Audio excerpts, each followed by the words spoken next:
Hi there, we're back for part 4 of this series. We're going to start off with curves, specifically CV curves, which stands for Control Vertex Curve.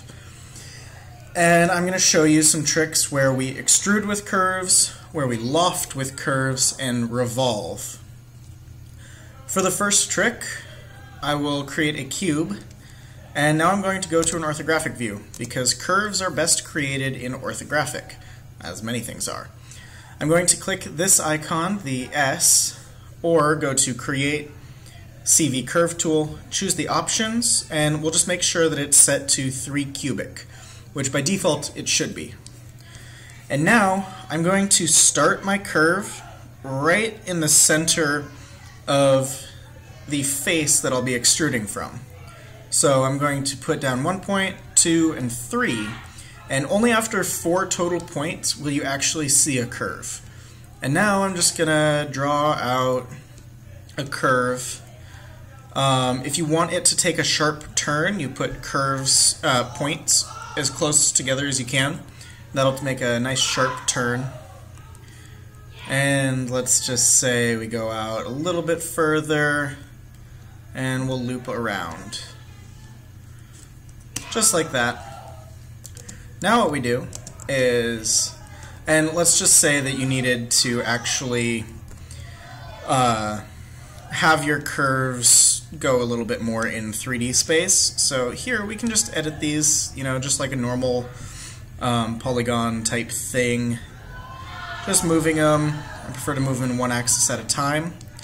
And we'll right click, go to object mode, and we'll select this cube. Select its top face. Remember, this face is essentially perpendicular to the start of this curve from the center. So I select one face or multiple faces, and then I shift select the curve. So both of these are selected, and I press extrude. What this does is, since it's a single division, all it's going to do is connect it to the end. But I can click and drag on divisions, and it'll start to fill that in. I'm going to come down here and enter, say, 40. And now we have a nice curve. And we can adjust twist. This will be like, does the object actually twist while it's going along this curve? And taper, the closer you get to 0, the closer it will fall off. If you go to the attribute editor, we have actual curves to adjust how this falls off, which is kind of interesting. You can get a pretty, you can get interesting results with that. I'll leave it just like that. Here again we have divisions, offset, twist, taper, all those fun things. Keep faces together, and all that. Random, let's see what that does. Pretty much nothing. But yeah, so that is one additional use of curves. So let's say I click on the object and then shift select over that, and right click, go to Control Vertex, and let's also make this transparent. This curve is still alive, meaning I can edit these points after the fact. Good, continue shaping this and whatnot, round it off a little bit, maybe space them a little more evenly, just like that. And the only way to kill a curve, to break that connection, is to go to Edit, Delete by Type, History. Now, if I take this curve, it should be dead. Dead, dead, dead. Dead curve. And we can delete it now. Now, I'm also going to delete that. For the next trick, I will show you. I'm just going to grab this and start dragging out a curve.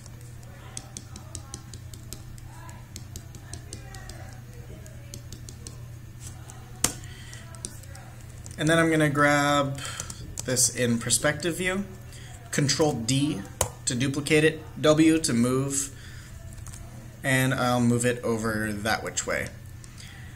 Now, the important thing about this tool is that it requires an equal number of points on every curve involved. So let's just say I had 50 points on the left curve, screen left curve, and 45 on the right curve. It would not work. It would not work properly, at least. So what we do is we have to rebuild the curve. Although one way to avoid rebuilding curves is to duplicate the original curve and adjust the duplicate to get the next shape you want. In this case, they're the same, so it is just a duplicate. But I want to rebuild these anyways because rebuilding will evenly space the control vertices. So I'm going to switch my menu set to Surfaces, go to Edit Curves, and click the box for Rebuild Curve. From here, I'm just going to type, say, well, 50.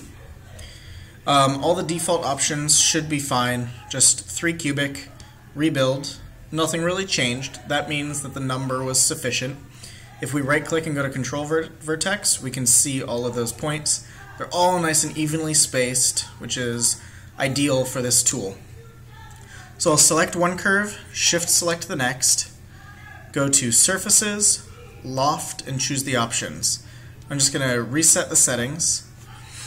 And what we're going to do is change it from NURBS output, which NURBS, by the way, stands for Non-Uniform Rational B-Splines. They're kind of an older technology. They were before we even had polygons. And we're just going to change it to polygons. We're going to come down, change it from triangles to quads, change it from standard fit to general, and then for these options we're going to change it to per span number of ISO parameters, per span number, and bring this down to 1. Then we apply. Except that didn't quite work. Why didn't that work?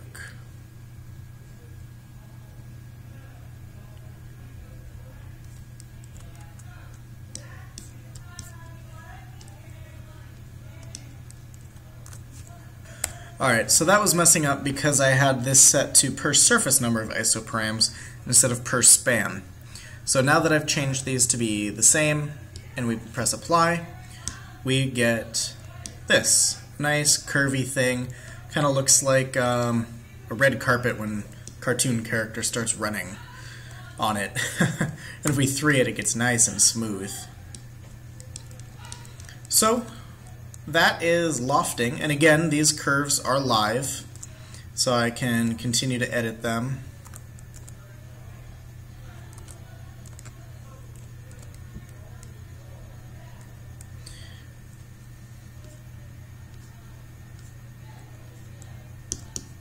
Just like that. Get a more interesting shape. And of course, we could take this and start inserting edge loops. Move these up a little bit, something like that.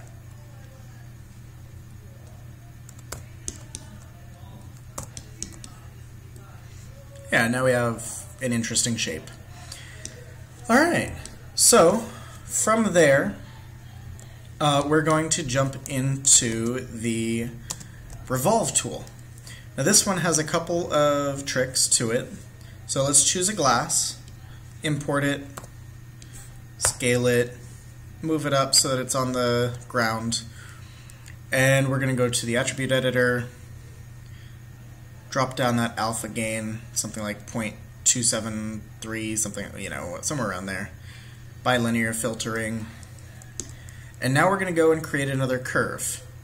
I'm going to use my icon here, but remember it's Create CV Curve Tools. And I'm going to press and hold X to snap to grid. And I'm going to start laying this out.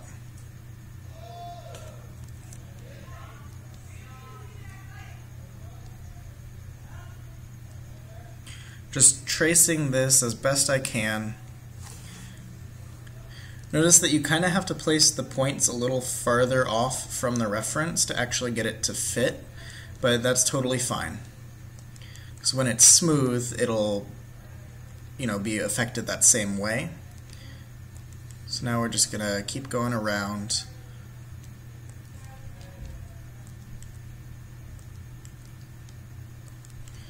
just like that. And then here at this corner, normally you'd think that you would stop right there. However, we need to place a point right there, and a total of 4 points at this turn, because we're going around the inside to give this glass thickness, because as you know, glass has thickness. So now I'm just going to try to match this curve as best I can going down the inside.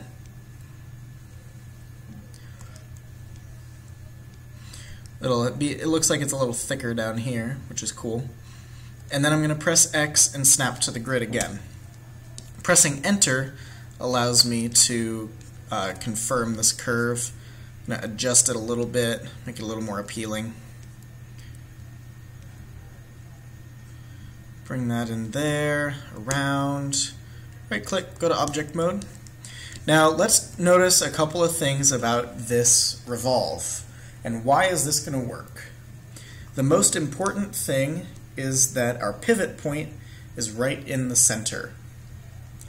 The center of this object, and it is also around the world, meaning around the y-axis.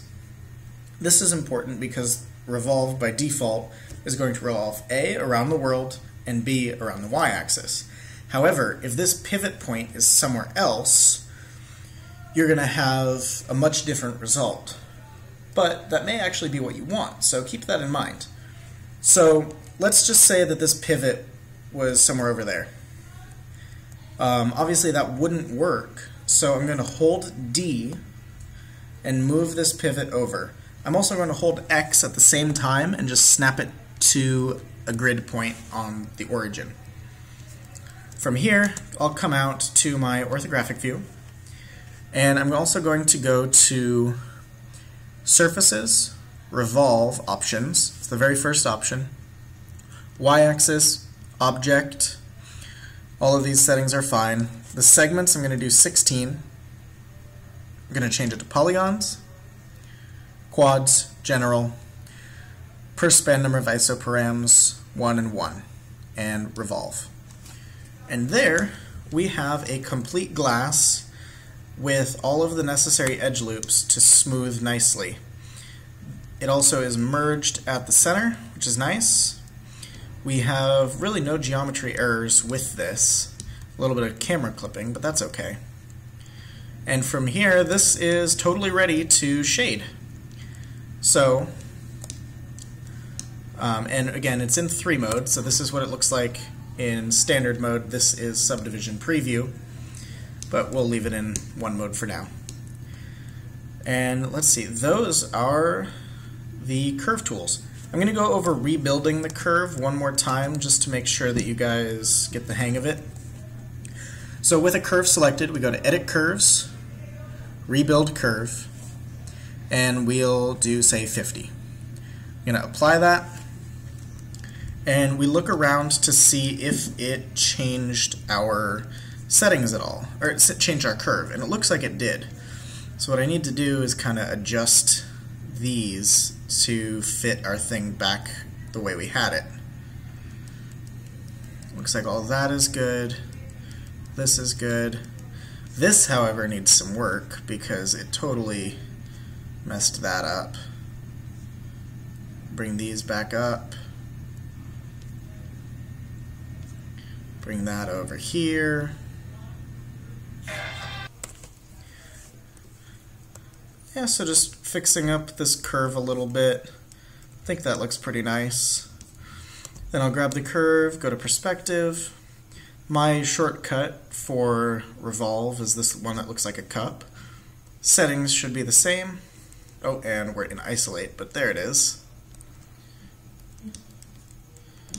And then these are nice and pretty evenly spaced, so I just press 3, and they're pretty nice. There's a little bit of lumpiness, but that's okay. It's easily fixed with scale. Yeah, so that is going to wrap up our curves lesson. Let's see. Actually, no. I should do another demo with creating a more complex object using Loft. So what I'll do is I'll go grab my God Swords concept, scale it up a little bit more, rotate it, get that at -90, bring up the alpha gain just a little bit to like 0.5 so I can see it a little better. Delete that curve, scale this even more. Yeah, that looks about right. And I'm also going to rotate this just a little bit more so that blade is kind of flat right there. Yeah, just like that. Yeah, and I'll leave it there. So from here, I'm going to turn off the grid, and I'm going to go to my CV curve tool, and I'm going to start laying out curves, making sure that I have enough resolution there to keep my curve and make sure that it's, you know, pretty. I'm going to go and adjust these a little bit. Press W, go to Modify, Center Pivot, Duplicate.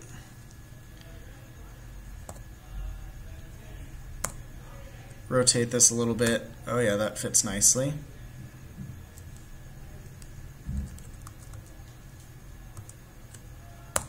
Rotate that better, making sure that I only go on one dimension.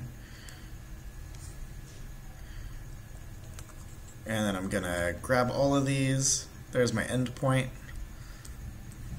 Going around, setting these up along my curve, matching them a little better.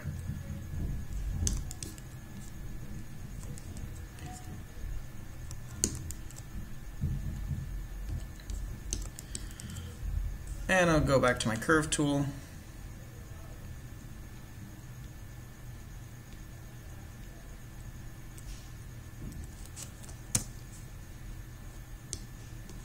And again,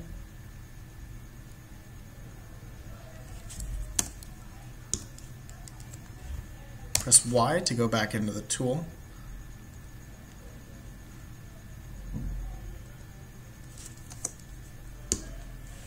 Y again.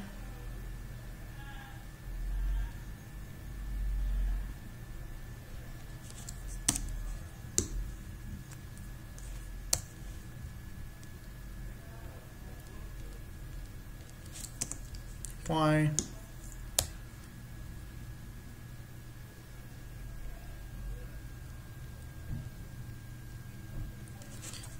Cut it off there, and right-click, Control Vertex, and just move these a little bit, get a nicer curve going, no lumps.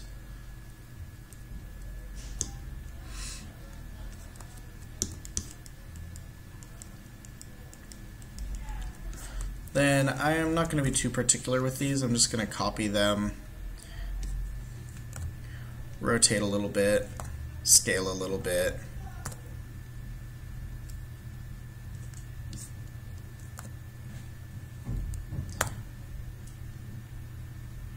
Move these over here, bring this back, start evening this curve out.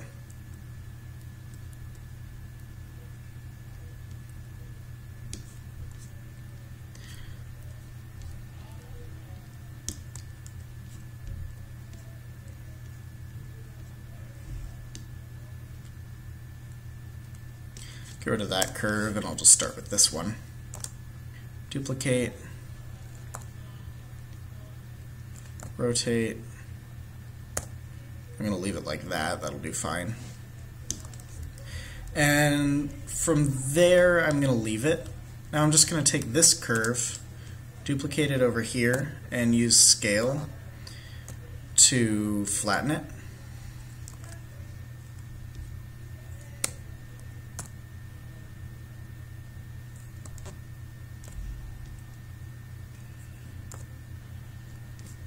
Grab the whole curve, flatten it out, move it back here, scale it a little bit, take this one, duplicate, translate, scale,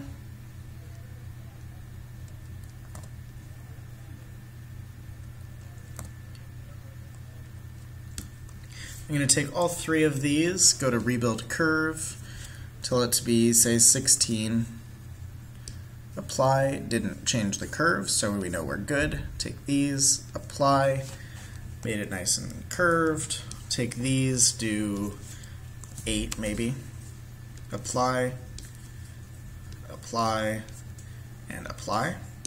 So all of these curves now have the proper number of points for actually creating them.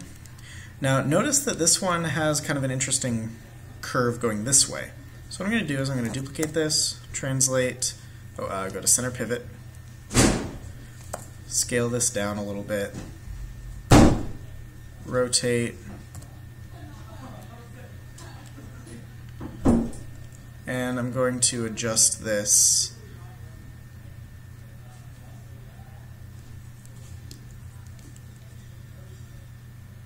so that I get a point kind of right in the middle.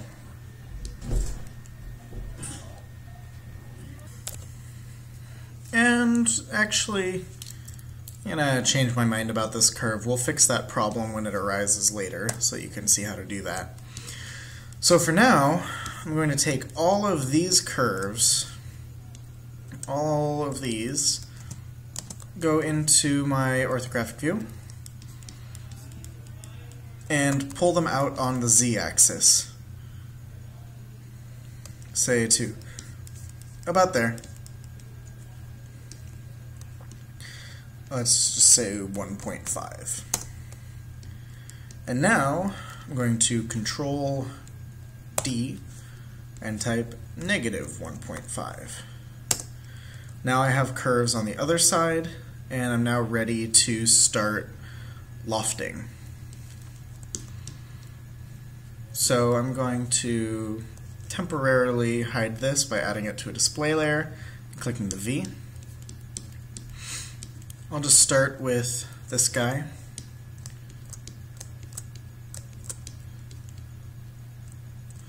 And now I will go to Loft, which my hotkey for that is here. Correct settings, and apply. Notice that it's inside out, but we will cover that in a moment. Apply. Apply, apply, oh, wrong way. 1, 2, 3, apply. There we go. Oh, I missed that one too. 1, 2, 3. 1, 2, 3. The only one that actually did a right thing.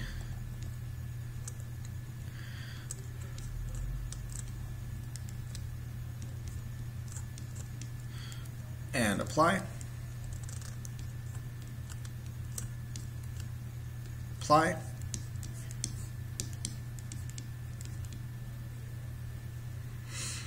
Now I'm going to turn off curves in my selection, grab all of these except for this one, go to polygons, normals, reverse to set these the correct orientation, grab all of these, combine them, and now I'm going to go about making sure that all of this is merged together.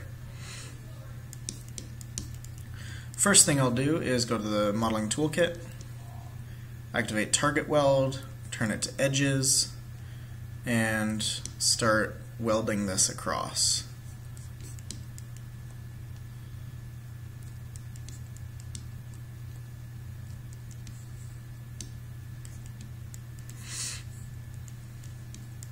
Looks like that's the main seam there.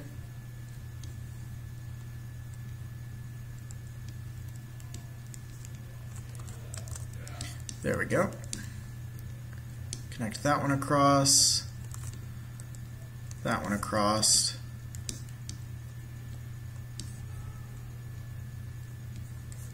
across. Now I'm going to show you a new tool, which is the Merge Vertex tool. Oh, and I have an interesting and unnecessary loop of polygons down here. So I'm just going to delete those.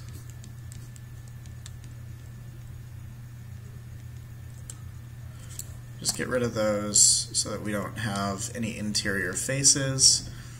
I'm going to go to Vertex, select everything.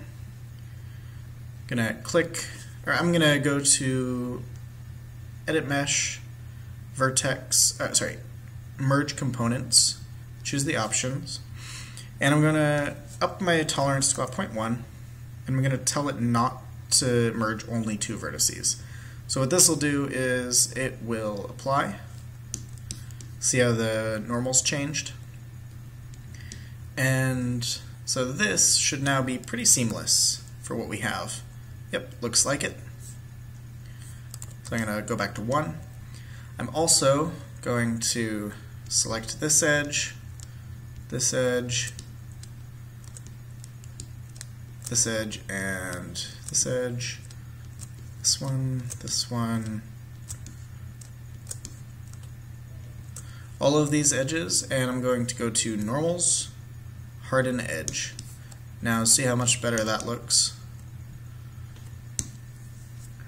Now I'm going to go to Edit, Delete All by Type History. That killed all of my curves. I'm going to reselect curves, turn off geometry, delete all of my curves, and turn back on geometry. Now what I need to do, looks like I need one more hardened normal. Normals, harden edge. Now I need to figure out how to fill in all of this space. So what I'm going to do is go to Multi-Cut, hold Control and Shift to snap, put one right in the middle. Select these 2 edges and these 2 edges and bridge. I'm going to take down the divisions.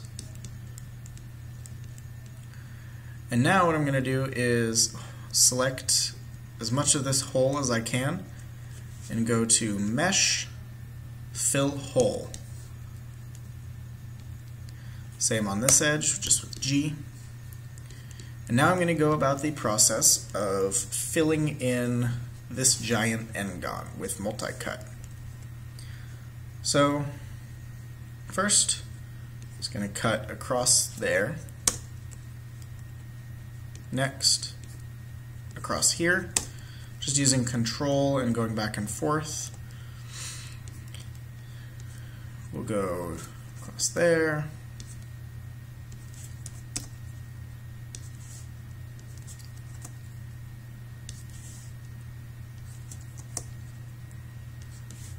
We'll work as far down this way as we can. Of course, at some point we're not going to be able to. Oh, actually that worked quite nicely. Those are actually all quads. So what we'll do now is insert and bring across, insert, bring across,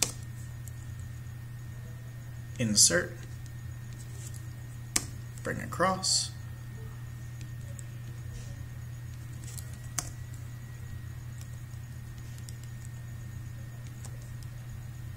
insert, bring across like this,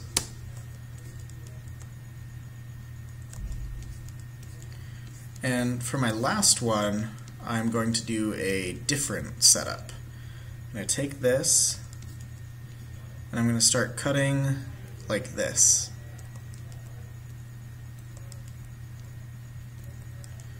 I'm going to bring this to right there.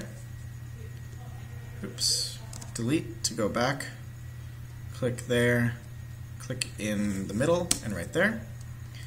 Now I'm going to insert an edge loop going like this and like that. Gonna just go to standard move tool and even out the spacing a little bit.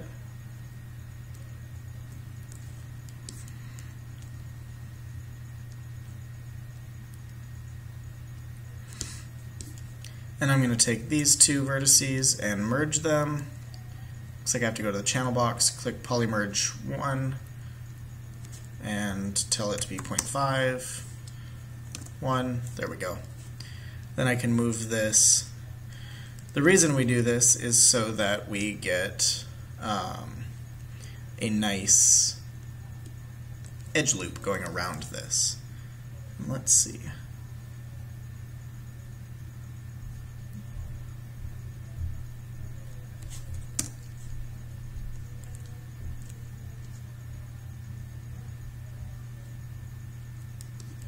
From here, we have a little bit of a conundrum. How do we get this to become quads? So here's what we'll do. Cut across, cut there, insert an edge loop, cut there, and we'll take these two and merge them.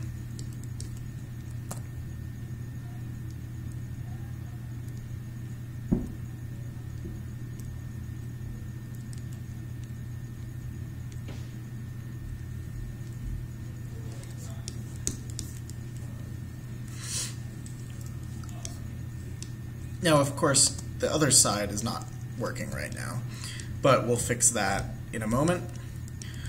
What we need to do now is go to multi-cut, use the insert edge loop function with control, place that there, place that there. That goes all the way around. Add an edge loop right at the points.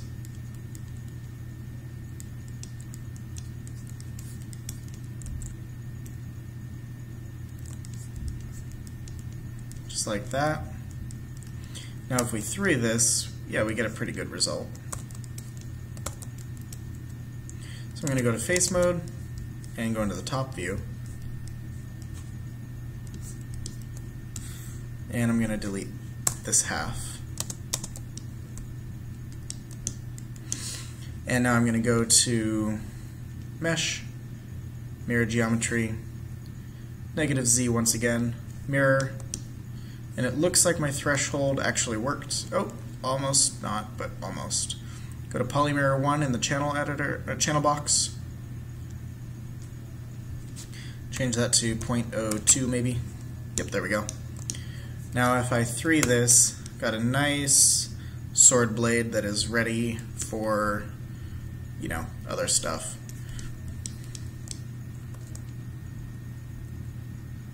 And of course, we need to go to the modeling toolkit, multi-cut. We're actually going to insert an edge loop along this row that we built earlier. This will help with the sharpness.